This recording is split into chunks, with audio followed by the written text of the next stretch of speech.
Good morning friends and welcome to the pre-market view. US markets continue to show a lot of strength as it's got support from Fed in terms of the low interest rates and the bond buying of about $85 billion. But European markets also saw some kind of a pullback after a gap of about 3 to 4 days, as now people are focusing on the overall Eurozone, and Cyprus is actually looking out for some kind of a bailout from Russia. So this is something that one will have to see how it unfolds over the next few days. And when we look at the Asian markets, most of the markets are up, particularly Japan is up almost about 1.3%, and other markets are up anywhere from about 0.3 to 0.4%. In Japan, a couple of data points to look at. One is that the Bank of Japan's newly appointed governor is likely to address a press conference where there is going to be some kind of a clarity on the future monetary stance given the backdrop of the fall in the exports that Japan reported in the month of February and the weakness that is sustaining over the last 2 or 3 months as far as yen dollar is concerned. In terms of flows, friends, there was selling across the board, and the FIs were net sellers in the cash market to the tune of about 257 crore. The domestic institutions were also sellers in the cash market to the tune of about 360 crore, and even in the index futures we saw a selling of almost about 360 crore.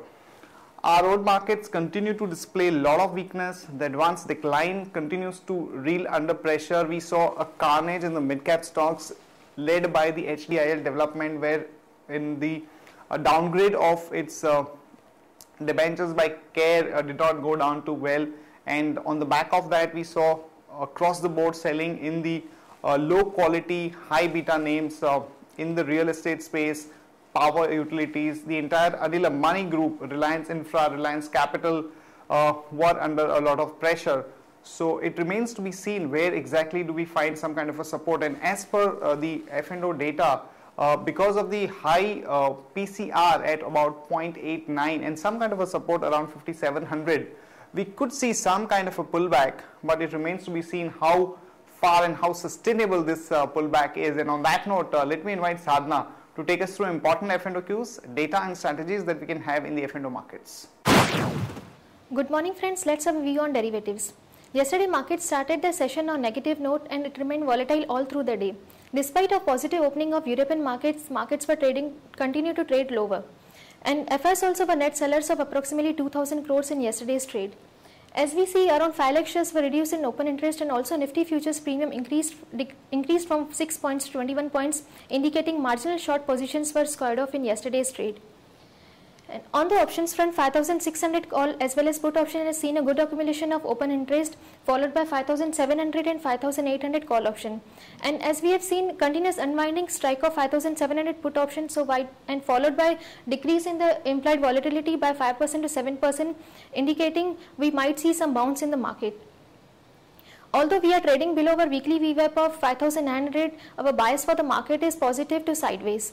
And we revise our targets once the Nifty closes below 5,690. Till then, these levels might act as a good support on closing basis.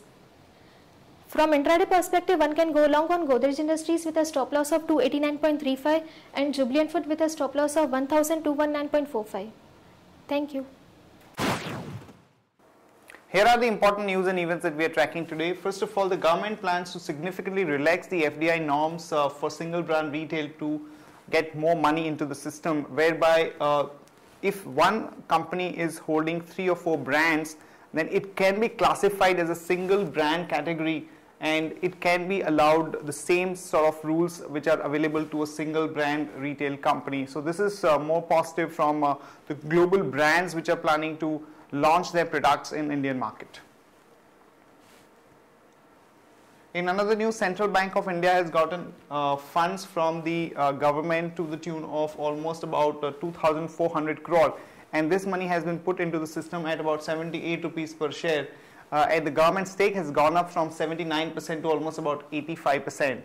And in another development, Steel Authority of India's floor price is going to be decided today, as the issue has been cleared by the EGOM yesterday, and a lot of power plants currently are facing some kind of a shortage of the natural gas, and there was a meeting with the oil minister Virappa Moili with some of the prominent power companies leaders, where they are going to be clarifying their issues with respect to the pooling price of the imported coal, etc. So this is something that remains to be seen, because we've seen some of the power companies reeling under pressure because of they're not being able to get the gas for their plant.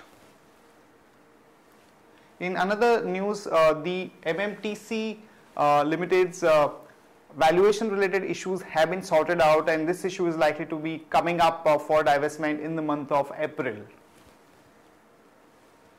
For Tata Global, some negative news as the labor trouble is brewing at its Amalgamated Plantations, which is an associate company of Tata Global, for various issues, and we've seen the Tata Global stock remaining under pressure because of that. So there could be some more downside to Tata Global stock on the back of that. And in another development, there are reports that the Jet Etihad deal could be announced over the next couple of weeks, wherein Naresh Goyal will initiate a complex transaction to sell about 24% stake in Jet Airways to Etihad. So this is something that will keep a focus on Jet Airways.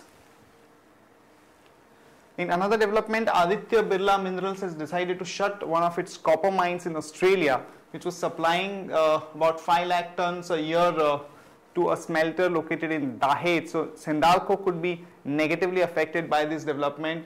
And in case of Adani Power, there is going to be a preferential issue to the promoters at a price of about 30 to 35 rupees, as against the current price of about 44 rupees for Adani Power yesterday.